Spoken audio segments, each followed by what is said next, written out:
Hello, everyone. My name is Molly Sachs, and on behalf of Campbell & Company, I'd like to welcome you to Preparing Volunteer Leaders to Serve as Ambassadors, the third webinar in our Fundraising Communications series. Thanks for joining us today. Before we begin today's presentation, I'd like to quickly go through some logistics for those of you who may be new to our webinars. Close any programs other than GoToWebinar that are running on your computer. We recommend calling in with the phone instead of using your computer speakers. And if you experience visual issues, send a chat to Campbell & Company or contact GoToWebinar at the number on your screen. Today's webinar will last 60 minutes and you'll earn 1 continuing education credit that's good with your participation with CFRE International. Within the next 24 hours, you'll receive an email from GoToWebinar that includes information on how to download your certificate. In that same follow-up email, you'll also receive a link to download today's slides, along with a link to the recording. We do welcome questions throughout the webinar, so please use the questions box in the GoToWebinar control panel that should be on the right side of your computer screen. We'll hold time at the end of the webinar for Q&A. And with that, I'll turn it over to our Campbell & Company presenters today, Christina Black, Senior Consultant in Communications, and Cassie Carter, Senior Consultant in Fundraising. Great, thank you, Molly. My name is Christina Black. I've been a member of our communications team here at Campbell & Company for just over 6 years now. And in a previous professional life, I worked in education for about a decade, mostly in higher education. And I think a lot of what we're going to be sharing today will really lean on that experience. And I'm excited to be joined by Cassie Carter, and I'll hand it over to her now. Thanks, Christina, and it's a pleasure to be here today. Thank you all for joining us. I'm Cassie Carter, Senior Consultant with Campbell & Company. I've been with the firm almost 5 years now, and I am based in our West Coast team. I have been in your shoes for more than 30 years, first starting in nonprofits on the program side, working in higher ed and teaching for about 8 years, and then moving over to fundraising when I realized that the most important thing I could be doing for the organizations that I loved was getting them the resources that they need to thrive and to grow. And so wonderful experience working as a consultant and wonderful experience working as a fundraiser. So today, I will throw a question out to all of you guys to be thinking about as we work our way through the webinar. Your assignment is to start thinking about examples of success as we talk about strategies around engaging volunteers. And as you have questions, as Molly said, feel free to drop them in the chat. We will have time after we work through our material for discussion and questions. And just to review a little bit about what we're going to cover today, the value of training volunteers will be the first piece. And Christina and I are both working under the premise that you wouldn't have signed up and spent your good and valuable time in a webinar on the value of training volunteers if you didn't already have a pretty good idea that training volunteers was indeed important and valuable. So that's why we're gathered here today, but we will spend a few minutes talking about why it's important, getting us all on the same page, reminding us of some of the challenges that we have when we're engaging volunteers. Then we're going to take a deep dive in how adults learn and how we apply those strategies within your own organization. We're going to be looking at 4 case studies to help illustrate where we've seen successes and in some cases where there's been some challenges that we work to solve and move forward. And with that, I'm going to hand it to Christina to, oh, never mind, I'm going to still stay, sorry about that, talking about the value of training volunteers. I got ahead of myself. Okay. Engaging volunteers as ambassadors is one of the most important things we can do in an organization. So we're working on that premise, but the big question is why? Why are volunteers so important? Well, part of the reason that volunteers are important is that they can do things that staff can't do, or they can do them better, or they can amplify our work. One of the things that we've learned through our fundraising work is that often a staff person is more challenged to ask a board member or a significant donor for support, partly because you're asking to support something that is benefiting you, whereas a volunteer is coming from a more pure place in that they're engaged with your organization because they are passionate about your mission. So they're giving their time, their energy freely, and that lends to the credibility of why they're involved and why they're engaged. They also have personal relationships with your audience, with your stakeholders. And this means that they're talking peer to peer. And often a peer-to-peer conversation is much more powerful than a staff person to a donor. So it's not a cold call when a volunteer is engaging somebody, even if they don't know that person specifically, they're engaging somebody who's within perhaps their social circle or within their employment circle. The other thing that's really wonderful about engaging volunteers is that as you engage them, and we'll talk about strategies for doing that, and as you employ those strategies, volunteers become even more invested. And when they become even more invested, not only do they provide wonderful service, wonderful insight to your organization, wonderful credibility, but they also become important donors. And as they become a volunteer and they become engaged with your organization, they really learn about how to support the organization in a very impactful way. All right, but it's also one of the most challenging things is engaging volunteers. And there's a lot of reasons that it's challenging. One of the reasons that it's challenging, and we hear this from our clients all the time, is I don't know how to get my volunteers to follow through. And I think we've all been in situations where we've been at a meeting and a volunteer has raised their hand or offered or been asked to do something, and then they don't do it. And we work with fundraising leaders all the time and say, what do? I can't get my volunteer to follow through. Another challenge of working with volunteers is they take a lot of time. It takes a lot of time to recruit them. It takes a lot of time to onboard them. It takes a lot of time to manage them. And if you're a small organization, or if you are an organization that doesn't have a volunteer manager of some sort, you're spending a lot of the time managing your volunteers, which we will talk about how important that is and how much that pays off, but it is very time consuming. And then the other piece, and we're going to lean into this quite a bit, is my volunteers don't feel comfortable making the ask. Not everybody on your board or not every volunteer that you have will be comfortable asking for a donation or asking for a gift for your organization. And that's okay. But you do want them being comfortable asking for people's attention, asking for their support, asking for their engagement. And that comfort is the key to how you get volunteers to be doing that effectively. So I'm going to hand it off to Christina to talk a little bit about how adults learn and why that's so important. Thank you, Cassie. So as we mentioned when we introduced ourselves, we both have a background in education, specifically with adult learners. And one thing that both of us have observed throughout our experience with clients is there's a lot that we can learn. There are some best practices from adult learning that can help us and be applicable in this situation to help us to train and coach our volunteers more effectively. To make this point, I want to begin with a little bit of a mental exercise. So if you'll indulge me for just a moment, I want you to think back to your favorite class, either in college or in high school. Think about what it looked like. Think about the setup of the room. Think about the people that were there. Really evoke that memory. And as you picture it, I'm willing to make a safe bet that it probably didn't look like this room that you see in the picture. You probably weren't this far away from your instructor. You probably weren't in the sea of faces. It might have looked a little bit more like this. Perhaps it was a seminar-based class.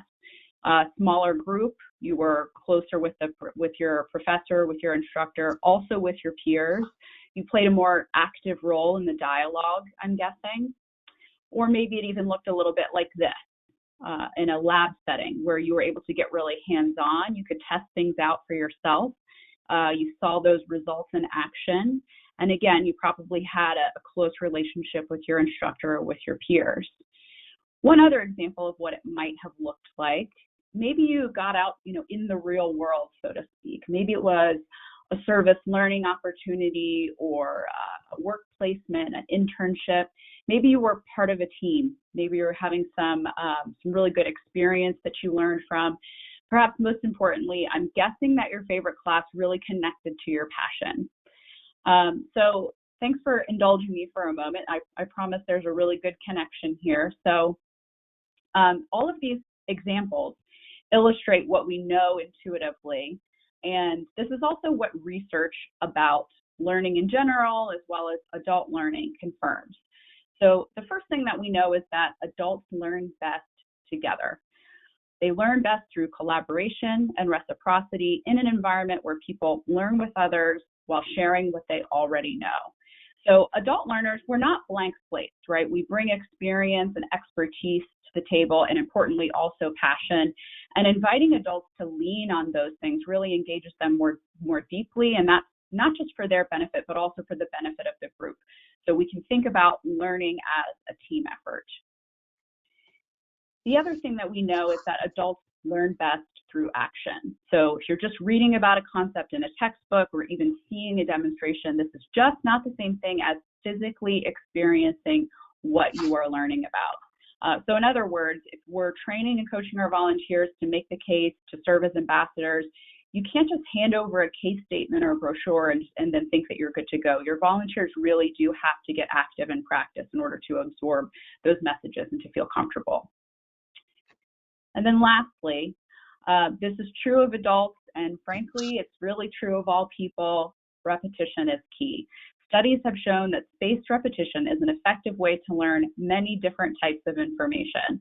And don't worry, we will repeat this point later for your benefit. One thing that I'll note as I've very quickly covered this research is that the slide deck that we share, I would encourage you to poke around at some of these resources that we're citing. I think you'll find them tremendously interesting and hopefully also pick up some tactics that you can use with your volunteers. So that's what we know. We know through experience, we know through research, but what does that mean in our organizations? What are the strategies that we can apply for training and coaching our volunteers? So what we've compiled here are 4 different strategies. I'll cover each strategy in turn, and then Cassie will share some interesting case studies from our client experience that may be useful for you. So the first strategy, this probably sounds really basic, but unfortunately, I really see it all the time where there's this assumption that happens that because the staff is clear, because we know what's going on, we assume that our volunteers must be clear as well. And frankly, that's just not always true. It's important to do your due diligence and check that you've been clear in your communications.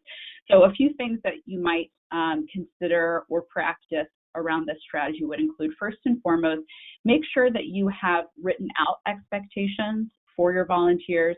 And these expectations really should go beyond just making the ask. So as Cassie said earlier, not every volunteer will feel comfortable. Not every volunteer will be expected to make the ask, but that doesn't mean that they all can't serve as ambassadors. So let's be clear about what that means, whether it's opening doors, whether it's sharing the case in a group event, hosting events, etc. This could include details in your bylaws. It could be included in your recruiting materials, your meeting agendas, emails, any kind of channel or venue that you use to communicate with your volunteers. And some of the main things that you want to make sure that you have in writing would be, number one, here's what we expect, as I said before, whether it's in your bylaws or someplace else. Number two, you should share, here is how we will support you. Your volunteers need to know that they're not out there on a limb on their own going solo. We need to say very clearly, Sam will prepare you before the event, or we will have a message training at our next meeting. So make sure that you're very clear about what those supports are.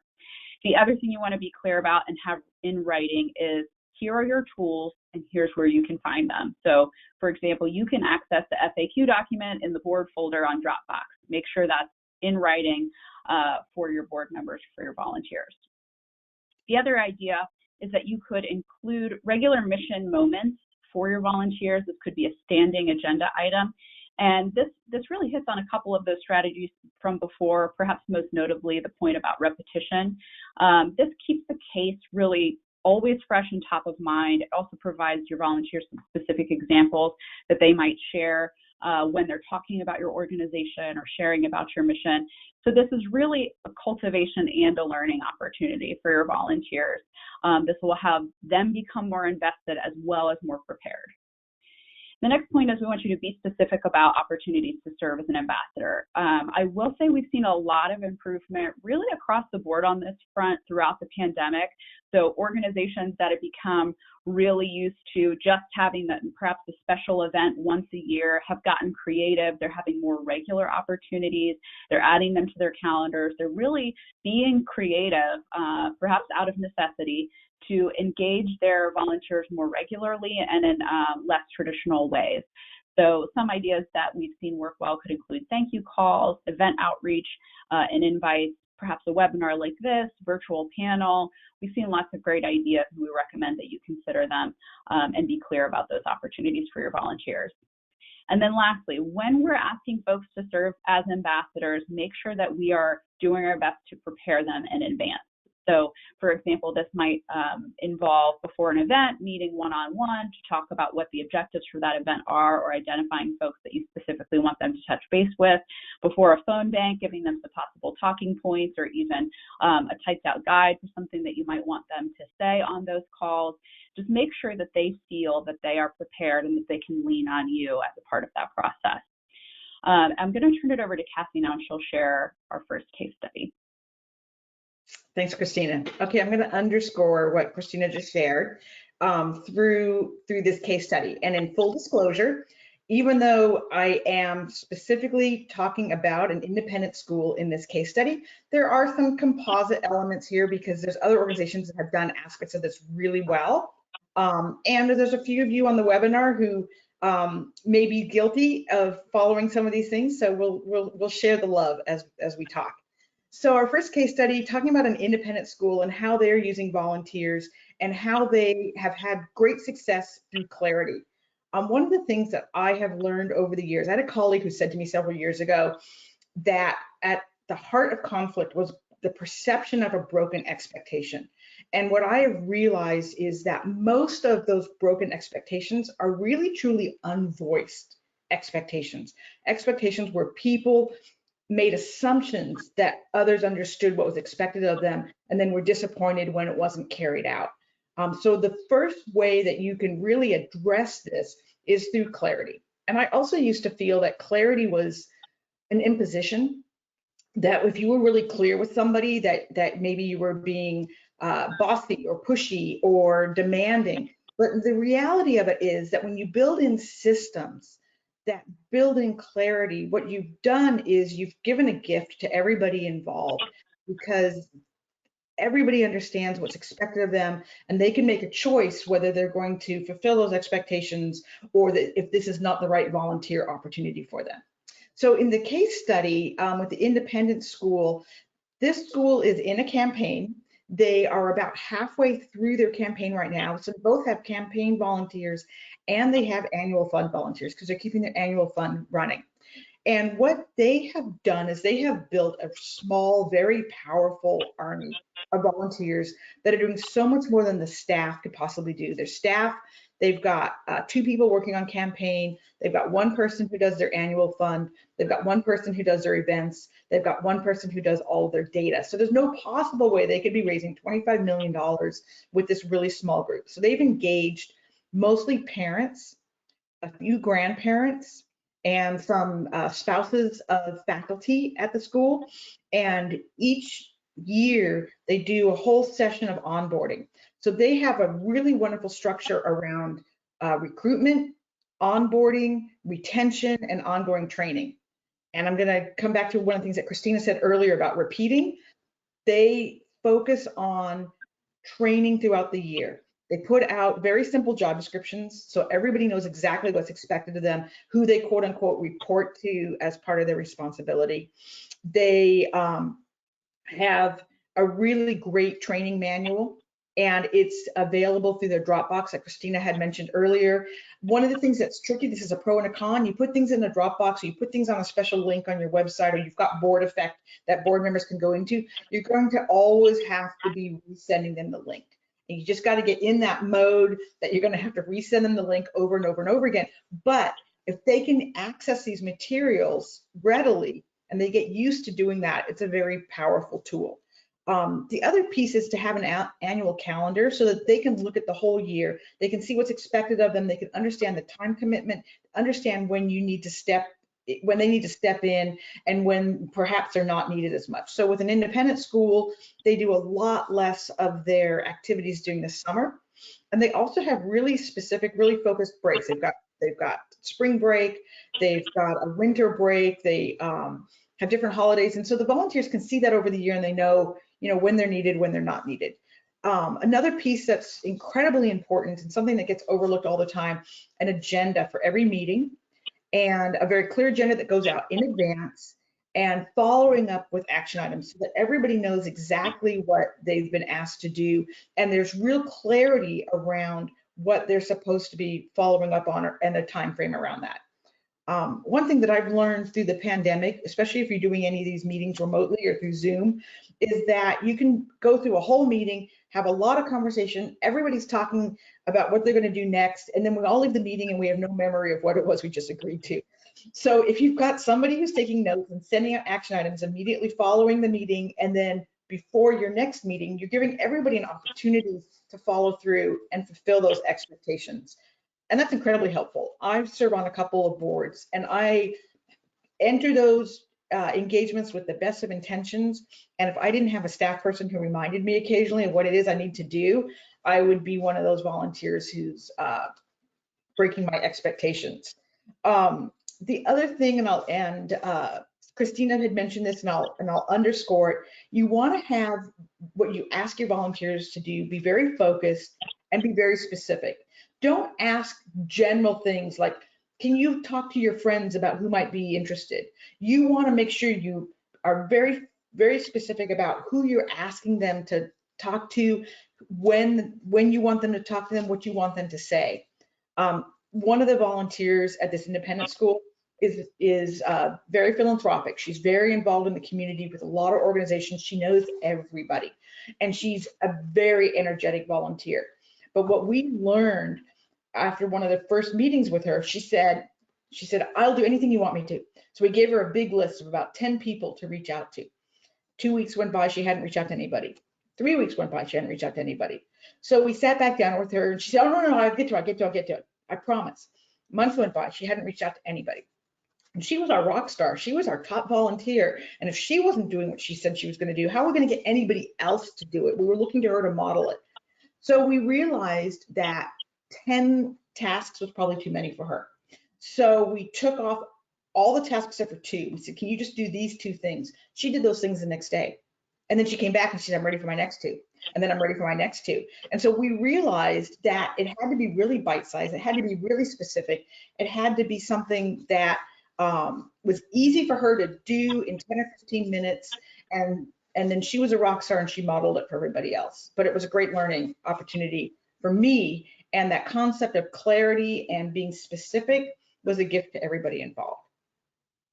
All right, Christina, next strategy. Great examples. Really resonating with me. A lot of clients came to mind while you were sharing that, Cassie. So our next strategy, get interactive. And this connects back to our point about being hands-on and how that really is one of the best ways for all of us to learn and to be confident. So here are a few strategies of the ways that we have seen this play out with our clients. So the first item that you see here is DIY. And this speaks to a process of interactive and inclusive case development. So if your volunteers, if your board members are really an integral part of building the case for support from the ground up, they're going to know that case. They're going to love that case. They will be ready to share that case. So when they're involved from the very, very beginning, they really feel like they have an opportunity to put their stamp on the case for support. It automatically increases their sense of buy-in, of ownership. And the thing that we find in the long term is that the application of that case is also much higher. So this is actually a part of every single case development process that we do here at Campbell & Company. So really, regardless of the client, we're always looking for opportunities from day one to engage volunteers in a part of that process. So there are a few different ways that we might include them. Sometimes it's the board as a whole. Sometimes it's a subset of folks who really kind of serve as the liaison group between the staff and the board throughout that process. We could invite them to be a part of our brainstorming sessions.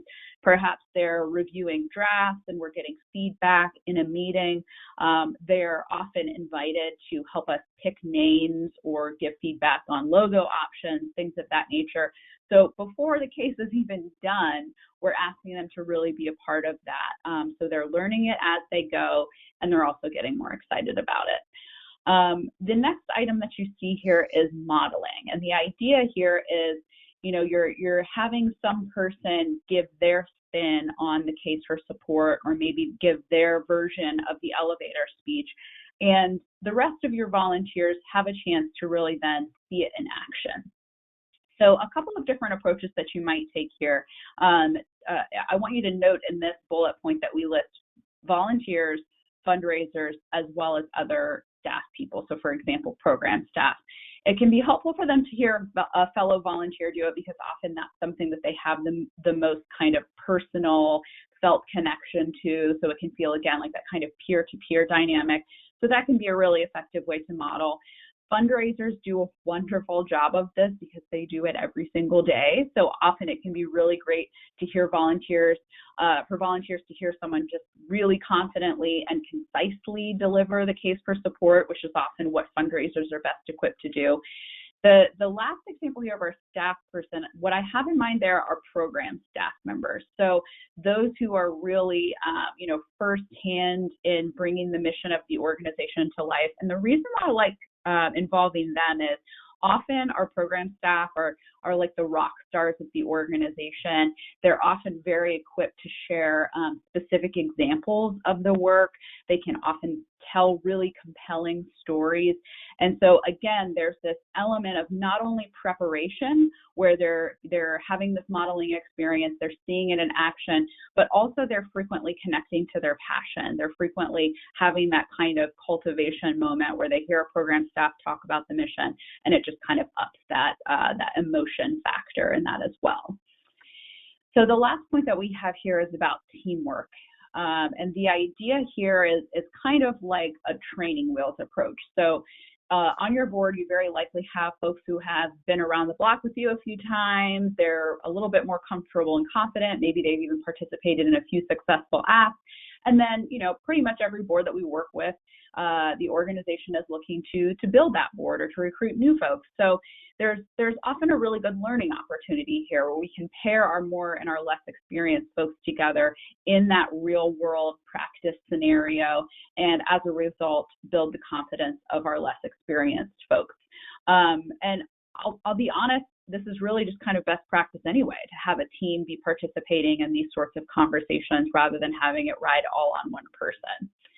One thing that I want to note about all three of these options before I hand it over to Cassie is that, especially in today's environment, we need to remember that every single one of these can be done virtually. So there's really no excuse to say, oh, well, we can't go out to lunch with a donor, because we're all at a point where we're accustomed to doing these things at a distance. And each of these we've seen executed successfully over the past year with our clients. So definitely don't be afraid to think outside of the box and to do these virtually. And with that, I'll hand it over to Cassie to share our next case study. Thanks, Christina. The virtual piece is a really important concept. I had a donor say to me recently, never again am I going to get up at 6 a.m, get dressed up, drive and spend 2 hours at a meeting when I could just hop on a Zoom and hear the same thing. So people are really embracing the virtual. And we're going to lean into that in a moment, a little bit more. Okay, so what does success look like with the arts and culture case study? How have they embodied what Christina was just describing about getting active? So here we are going to sort of out one of our favorite clients, the Television Academy Foundation, that Christina and I have both worked on and worked with for the last several years. So one of the challenges that they have had is how they articulate their case for support. And so their volunteers weren't really sure about how to talk about the foundation and what the foundation does. So one of the things that we did with them was we recruited on the side a couple of their key volunteers, so their board chair and a couple of other people on their board, and worked with their chief development officer to put together a series of what resulted in what they actually became were trainings, but we didn't frame them that way. It was really how they talk about the case of support. And part of where we started with them was having everybody on the board talk about why they were involved with the foundation and why the work of the foundation was important to them. That seems like a really simple thing. This goes back to Christina's point about the mission moments. Seems like a really simple thing, but it was so incredibly inspiring to hear about why these board members were spending their time with this particular organization. I mean, it was just amazing. And each person spoke through their own lens. They spoke through their own personal experiences. To go back to what Christina was saying about modeling, we began this process by having a couple of people that we had worked with in advance lead those sessions and talk about why they were involved. So we knew what they were going to say and where they were going to go. We also knew about how to facilitate that conversation so that you didn't end up with one voice really dominating conversation. Everybody had a certain amount of time they could talk. We put some parameters around it. So like, for example, we asked them to begin with one sentence about why they were involved. And of course, some people had these run-on sentences that are like 5 minutes long, but most of them were able to talk for one sentence. And that way, then everybody has an opportunity to participate. So this was volunteer-led. It wasn't the chief development officer who was leading it. We weren't necessarily leading it. We were guiding it. We were facilitating it. But it was volunteer-led within the organization. Everybody in those case development workshop meetings had a role. Everybody participated. Everybody knew in advance that they were going to be participating, even though in some cases we didn't necessarily tell them what they were going to do. We didn't want to build anxiety because some of them don't want to necessarily talk in public, which is ironic for the Television Academy Foundation, but some of them didn't. But they all did. And so we got everybody involved. Key to a really good elevator speech is making it personal. So one of the things that we encouraged, again, was for them to talk about why they were involved with the academy, why they were involved with the foundation through their lens and put it into their own words. I have learned that if you ask volunteers to learn or memorize an organization's mission statement or the organization's vision statement, that they get tongue-tied. They're so worried they're going to use the wrong word or they're going to say something in the wrong order. And so one really great exercise is to have people actually write down the mission in their own words and read it to each other. Not that you're going to wordsmith or change the mission, but for everybody to be able to articulate it in their own way, and then to be able to listen to others and why they're involved and hear their perspectives. That multiple lens concept is really important. Not everybody's involved with an organization for the same reason, and it's very important to meet people with where they are at that organization. So when we talk about authentically responding, part of what we did in this process was we listened to why these very busy people were involved with this foundation. And then we reflected that back to them, and we helped shape their case for support and their fundraising priorities around their reasons for engagement. That concept of their participation actually contributing to the process really reinforced the value of that. There's sort of that do it yourself concept. They all became architects of the case. They became architects of the process, and that making it active increased their buy-in, increased their enthusiasm, increased their participation, and it was volunteer-led. It was a fun and powerful experience, and we've had similar experiences with other organizations where the volunteers really take the leadership role. All right, I'm gonna hand it back to Christina to give us our third strategy. Okay, so we find ourselves here in early 2021. We would not be doing our jobs if we didn't talk to you a little bit about what it means to embrace the virtual as it relates to training and coaching.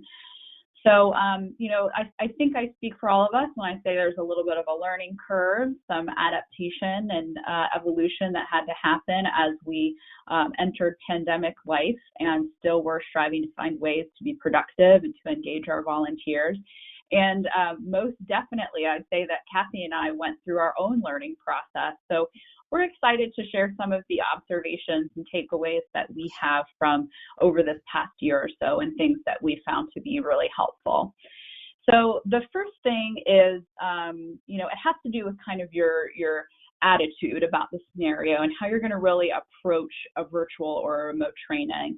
And really, we've captured this as this concept of lean in. The reality is there are a lot of advantages to a remote or virtual offering that we just can't have with an in-person session. So honestly, today's webinar is a great example of this.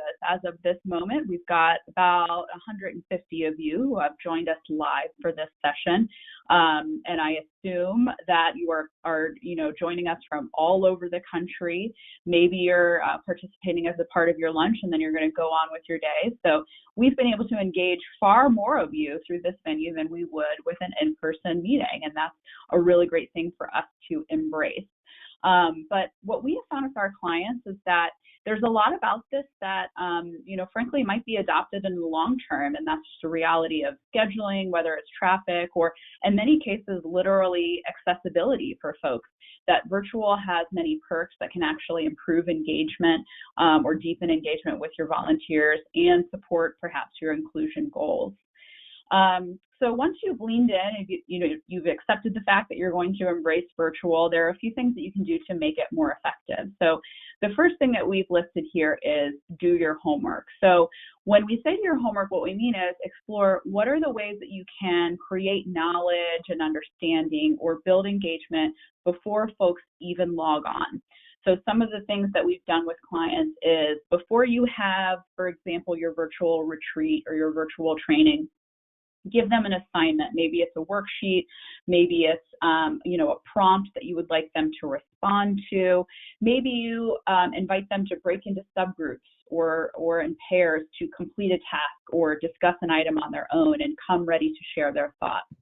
The other thing, and this is just speaking entirely logistically, you want to make sure that you're taking care of as many of the housekeeping pieces in advance. And we learned this the hard way. There was one session that we had with clients where, they were dialing in for Ring Central, and many of them had not used it before. And this was, an unfamiliar platform for them. It was early in the pandemic, and we lost a chunk of time at the beginning of that call because we had failed to take care of that housekeeping in advance. So definitely think about what logistics you can handle before folks are a part of that conversation. The other one, unfortunately today just doesn't fit this particular description, but we're glad so many of you could join. We do find that when it comes to training and coaching, and especially with your volunteers and getting them to feel involved, to feel like they're comfortable and confident, smaller really is better. So if it's possible, we would recommend that you limit the size of your virtual gatherings. So for example, in our previous life, I might have a workshop where we could have 15 people in the room. One of the things that we found is over Ring Central, over Zoom, that size of a group, it's much more difficult to navigate, and it's challenging to have everyone feel as engaged and feel like they're as much a part of the conversation. If we limit the size of those groups to more like 5 or 8 people, it is much easier for folks to participate. They don't feel like they're disappearing on that sea of faces that they see on the screen, and we do tend to see better engagement in those smaller sessions. If it's not possible, obviously we recommend that you think about applying a workaround. So if there's time for you to do breakout groups, that's often something that works well, even if it's just for a part of the session. Say maybe you take 10 minutes in the middle to discuss something and then join back together to have a share back. That's something that we found is quite effective. The other thing that you could do is, again, think outside of the box. If you can't do it in this session, think about what is the one-on-one follow-up that I could do. So maybe I have my full board come together for a training, and then I do some one-on-one calls after to ask folks, how are they feeling? Are they, what did they get from that session? That sort of thing. And then lastly, to reiterate this point about it's important to be interactive, that does not go away just because you're in a virtual session. So it could be a discussion or a writing prompt. It could be a live survey or a poll. That's something that we've used to good effect. It could be pop quiz questions. Something that I've seen work well with one client is we came up with a sort of Jeopardy game where we were asking questions about the campaign case for support and having them kind of, buzz in or do the raise hand feature if they had the answer for that. For today's session, we've asked you to enter your questions in the chat. That's something that is, minimally active, but still an opportunity for each of you to be more hands-on and engaged. And it's something that we always keep in mind when we're in that virtual setting, and we would recommend that you do as well. With that, Cassie's got our next case study. Thanks, Christina. All right, let's take a deep dive into a human services organization. And and as I start to lean into what Christina was just sharing, going back to the Television Academy Foundation, one thing that we found around virtual is that it is a great equalizer. And I'm going to emphasize that with this case study. But one of the things that turned out to be really sort of remarkable was in one of the board meetings, early board meetings with the Television Academy, where everybody's in the little tiny screens up there, a lot of the voices of their board members, there's some people on their board who have a strong voice and a very strong presence, and they tend to dominate the meetings. And what we learned through the virtual board meetings was that other voices were elevated, and some of the people who were more quiet and more shy actually had an opportunity to speak out. They were an equal box to everybody else. So that was actually a really great learning experience. With the community center that we worked with, that Christina was referencing, that we did a lot of learning, our project with them was a combination of a strategic plan and a campaign planning study, because they're looking to be building a new facility. And when we started this project with them, it was just pre-pandemic, and one of our first activities was going to be a strategic planning workshop with their board and their staff. So we're talking about 40 people or so to be involved. We had to quickly regroup and move into a virtual experience, and this is where we did a ton of learning.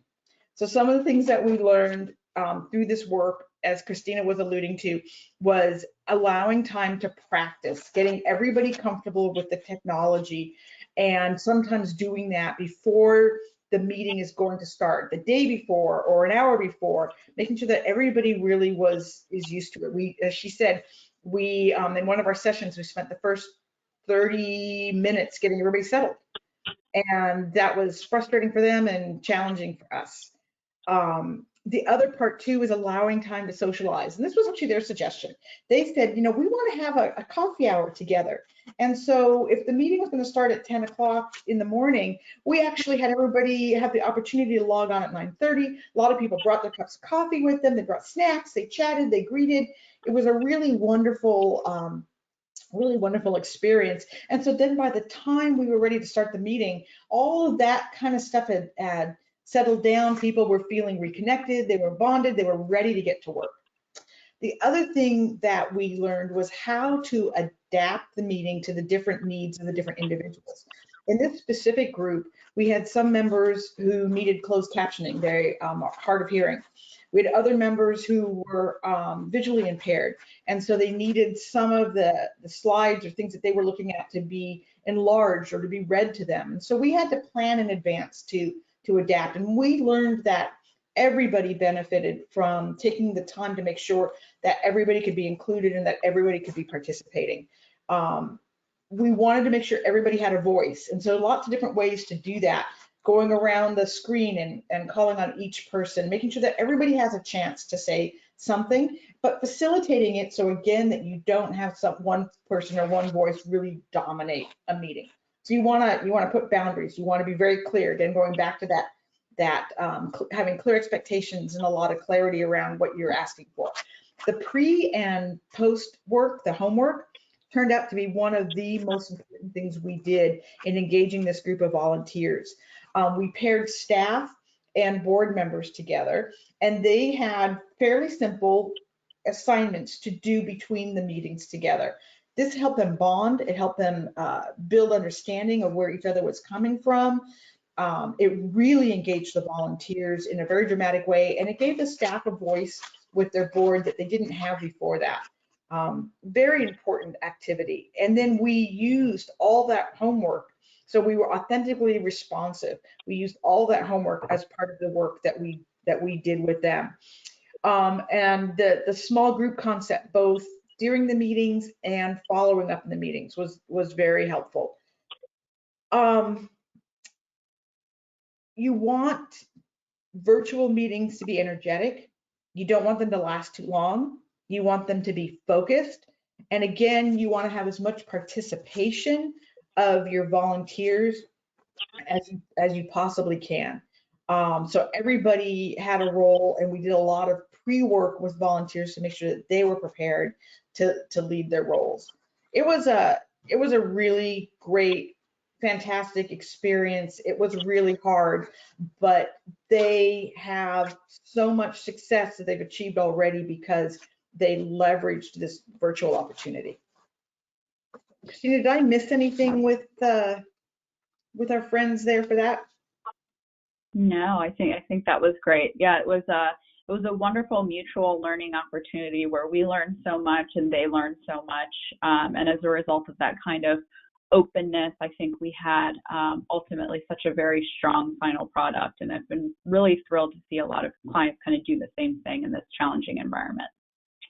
You know, and one thing that I'll add as I think about increased participation and also increasing diversity, equity, inclusion, and access to your organization, virtual board meetings is a way to create more equity. One organization that I've been working with has a board that is mostly older, retired people, and they've really wanted to include some younger people and greater diversity. But their board meeting started at 4:30. And people brought food to their board meeting, which was a really nice concept. It was, you break bread together, you bond. But what that ended up doing was excluding people who were working, excluding people who were traveling. Now that they're doing virtual board meetings, they've increased the diversity and the participation in their board tremendously, and the organization is richer for it. Mm-hmm, All right, mm-hmm. last one. Yeah. Yeah, well, actually, now that you say that, I will give an example. So obviously the accessibility for, including those with disabilities is a really important reason to embrace virtual. But one other thing that I found is, for example, working parents are much more able to participate if we embrace virtual. So there are a lot of, not just training and coaching reasons, but as Cassie very accurately stated, some diversity and inclusion objectives that are really helpful on that front. Okay, so if you remember one thing from today, you're going to remember this repeat, because we have repeated it. So we promised you, and here we are. So this is really major. It's a frustration that I think we see with every one of our clients, kind of like, why aren't they getting it yet? Why do our volunteers still say they need more? Why aren't they comfortable yet? Why don't they remember what we talked about in the last meeting? And the reality is that we do have to give our volunteers space to be human. All of us kind of need this spaced repetition as a part of our learning process. And so that's certainly true of them. The other thing that we have to remember is, I mentioned this briefly before, but often that staff perspective is, I get it, why don't they? But the reality is that our staff, they see the same information over and over and over again because we do that work every single day, right? So our volunteers are not seeing things as frequently as we're seeing them. They haven't seen them as many times as we've seen them. So it's important to be patient with them and also be patient with ourselves as we're going through this process of repetition. So some different ways that you can apply this. The first most obvious one is it's not going to be one and done. So offer multiple opportunities to practice, whether it's, different virtual sessions that you might do, or one thing that I've seen a client do is actually make this a standing item. So they offered a formal training, and then throughout the course of the campaign, they kept it as a standing agenda item for their steering committee, where every single meeting they asked for volunteers to, share a recent conversation that they'd had about the organization or about the campaign. These could be success stories. They could also be challenges to say, well, I had this conversation and I got this sticky question that I wasn't really sure about, and they could all kind of workshop it together. So that repeated opportunity to practice was something that those volunteers found really helpful, and it was beneficial to the individual and to the group once again. So something that is a bit of a truism, and that is that we all learn in different ways. So as you're repeating, also think about variety and how you can incorporate variety, different formats, different settings, different opportunities for folks to engage in a way that makes them feel comfortable. And these, again, can be sort of real life opportunities, whether it's making calls, writing thank you notes. All of those would qualify as a different sort of repetition of the case for support, and therefore I think kind of check this box. So revisiting concepts, even if you don't call it a training, this is something that I find is really important for our volunteers to have, a strong sense of competence and maybe don't want to feel like they're always being trained to death. There's perhaps some connotation with that training word. So if you revisit these concepts, even if you don't call it that, I think that's a great way to get folks to kind of be open to and to buy into that approach. So something that I'll note that's really critical about this revisit concept point. So there's this idea called a flipped classroom, where you sort of have the student, do a reading or do an experiment on their own, or have their field experience, and then come back to the classroom and talk about it. And this is what I find to be tremendously helpful for volunteers. So maybe you have your formal training, you let them go and do it, you let them think about it, you let them review the materials, and then you revisit the concepts. And that kind of circular effort is something that really helps to build understanding.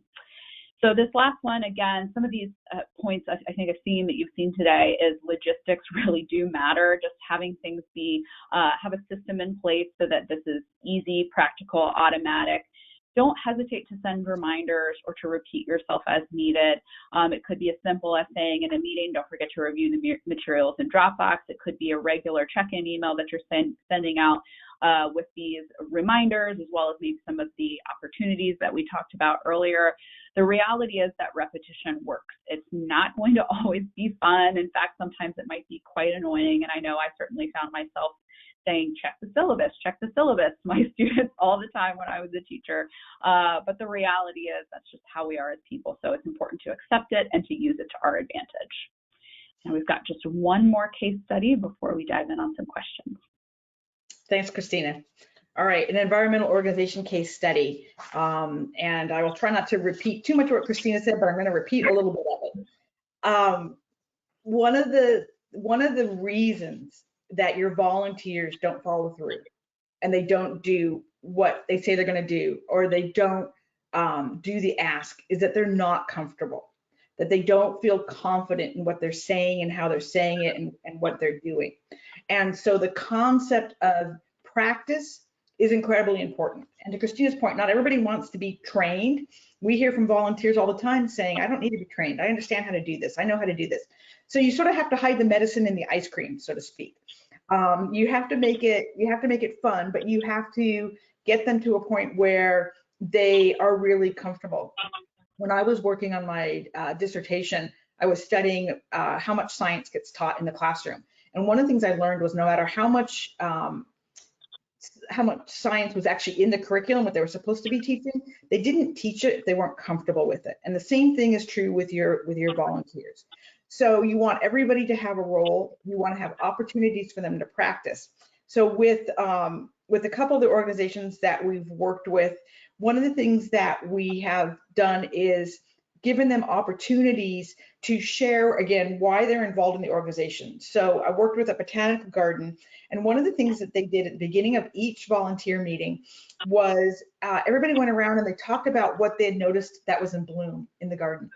And it was a wonderful mission moment. It was a wonderful way for people to connect back to why they're involved in the organization and to be able to be talking about why they were there and be able to articulate it. With the Community Resource Center that we were talking about a moment ago, one of the things that they did at some of their board meetings was everybody talked about what they were reading, why it was important and how it connected to why they're involved with the organization. The most important thing is for people to be able to make it personal and to learn how to talk about why they are an ambassador for your organization. And then again, to go back to one of the earlier recommendations that Christina mentioned, really important to have teams, really important to pair people up so that everybody has an opportunity to see how somebody else is framing something. So it's a really important concept. You don't want to feel like you're harassing your volunteers, but you do want to be giving lots of mini opportunities for them to be practicing and for them to be learning. And with that, I am going to hand it back to Molly to let us know if there's any questions and tell us if we have any great examples of success. Thanks, Cassie. Yeah, we do have some questions, and we have one experience that I'm going to share first. One of the things I've run into is board members and volunteers wanting to know the, quote, right and best ways to talk about the program and stress around needing to know the answer to any question they might get. We try to refocus onto the personal connection, but to mix success. Very nice. Yeah, one comment that I would add to that is often I find there's sort of a dual need that volunteers have. So one has to do with this idea of practicing and certainly modeling. I think modeling is a great opportunity in this scenario. Anytime there's sort of fear of saying the right or the wrong thing, oftentimes I think leaning into having your program staff model can be really helpful, because there is sometimes an idea that the staff, perhaps especially the program staff, are the authority on the matter and on the mission. So hearing them kind of model it in different ways and seeing that there are different approaches, that there's not necessarily a right or wrong, that's something that can be tremendously helpful. The other side of this practice piece is the reality that your board members do need resources. So one of the things that we'll frequently do with clients is work with board members to create an FAQ doc. So actually have a session where we go through with board members and think about, what are the most challenging conversations that you've had? What's the scariest question that you've received? What are the, most important, biggest ideas of this campaign that you don't feel comfortable yet expressing? And just hear from them openly and honestly about what they find difficult, and then use that conversation to create a concise document that offers some key talking points for those FAQs. And so sometimes that balance of giving them opportunities to practice with giving them that tool, that piece that, frankly, sometimes board members use it as their little security blanket, and that's fantastic. I have no problem with that, and I love creating those pieces. But that sort of dual approach can be really helpful in that scenario. Thanks, Christina. All right, we have a couple questions I want to get to. I think we have time for a couple. Our board members get anxious if they don't have stats in case the person they're speaking with asks them follow-up questions. Any advice on how to address that? That's a really great question. And so a couple of thoughts. One is follow-up questions is a wonderful opportunity to be adding another touch with a potential donor. When you think about how long it takes and how many engagement points you need before you're really ready to ask somebody to support your organization in a significant way, you need somewhere between 3 to 8 touches, and it often takes more than a year of those engagements. So if a volunteer doesn't have all the answers, part of the coaching that you can give them is to be really comfortable with that and say, I'm going to connect you with an expert, that program person that Christina was just talking about. I'm going to connect you with an expert on that, and we're going to do a follow-up. And it gives a great reason to circle back. Yeah, I love that. The other thing, so in addition to this idea of don't be afraid of it, embrace it, this opportunity to follow up is really, really a good one. Something else that I noticed with board members, and frankly, this is something that program staff will struggle with as well, is being able to sort of track our impact data from year to year. These are numbers that change, so even if you learn them and have them one year, it's going to change a year from now. So sometimes focusing on the figures that are more time stable and mission related can be something that's easier and more helpful. So to give an example, before my work at Campbell, I worked for a program. I was assistant director of a program serving first generation college students. So rather than constantly memorize year from year, okay, what is our retention rate? Instead, I memorized the figures that had to do with nationwide performance of first generation college students, and say X% of these students complete their degree within the time frame compared to Y% of their peers. And it would be much easier for me to memorize that and to rattle that off than it was for me to think off the top of my head about how we're performing as a program from year to year. So sometimes kind of simplifying or redirecting to some of these more constant and mission-driven figures can be helpful. Thank you. I think we have time for a few thoughts on one more question. This person would love to hear more about recruiting and creating a volunteer program. We have board members and an alumni council, but are interested in creating a group of dedicated fundraising volunteers. Where should we start? How should we build the program? And how can we recruit effectively? That's such a wonderful question. Yeah. So I'll quickly give my idea. Going back to what I said about DIY, building the case for support is a fantastic opportunity to recruit volunteers, whether for your campaign or whether for an ongoing task force like this. Number one, it feels sort of light and easy for folks to participate in because you're essentially asking them to give just their opinion on it. And so that can be a really great way to just start with a case building task force. And then once you've had them agree to that kind of shorter term opportunity, then at the end of that, you can invite them for the longer term opportunity. So I'm a huge fan of using case development for recruitment. What do you think, Cassie? Oh, I agree 1,000%. And also get their feet wet. So like if you're getting ready to go into a campaign, have them become part of your campaign planning committee with only 2 meetings. And then make sure that they are part of that case development, and then also maybe an early small win so they get really excited. So keeping their initial commitment very focused, very limited. We'd love to circle back with all you guys and talk about that one for a long time. That's a fabulous question and a really great opportunity. Well, thank you, Cassie and Christina. That is all the time we have today. Everyone in the audience, thank you so much for joining us. Look out for our email with the webinar recording and slides, and get in touch with us if you have questions. We also encourage you to sign up for future Campbell & Company webinars. Next up is Equity in Hiring, Building a Diverse Talent Pipeline on March 10th. Thanks again, and enjoy the rest of your day. Thank you all. Thanks, everybody.